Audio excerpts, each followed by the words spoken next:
दोस्तों, नमस्ते, जय श्री कृष्ण, राधे राधे। मैं अपने चैनल नेहा बुढ़िया ब्लॉग 70 में आप लोग का स्वागत करती हूँ। एक छोटा सा कहारवा नाच गीत प्रस्तुत करने जा रही हूँ। उसको कैसा लगा कमेंट बॉक्स में जरूर बताइएगा।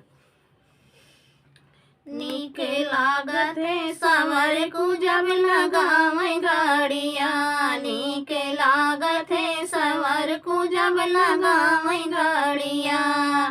सोने की थाली में जेवना बनाए, सोने की थाली में जेवना बनाए।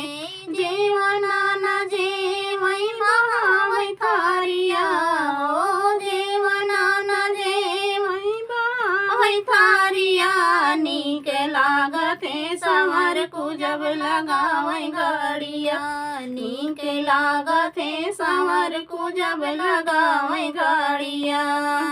जा जा रे गेड़ुआ गंगा जल पानी, जा जा रे गेड़ुआ गंगा जल पानी।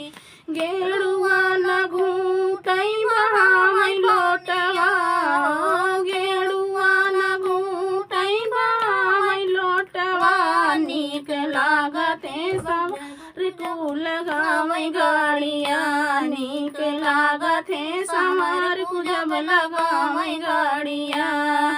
लाची लवांगे रस बीरवा लगाए, लाची लवांगे रस बीरवा लगाए।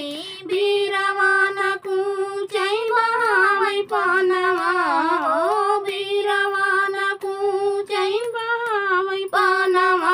नीक लागत है संवर को जब लगावई गाड़िया, नीक लागत है संवर को जब लगावई गाड़िया। फूलाई बिन चूल से जिया लगाए, फूलाई बिन चूल से जिया लगाए। से जिया न सूतई उड़ा से खाटिया, से जिया न सूतई उड़ा से खाटिया। नीक लागत है संवर को जब लगावई गाड़िया, नीक लागत है संवर को जब लगावई गाड़िया।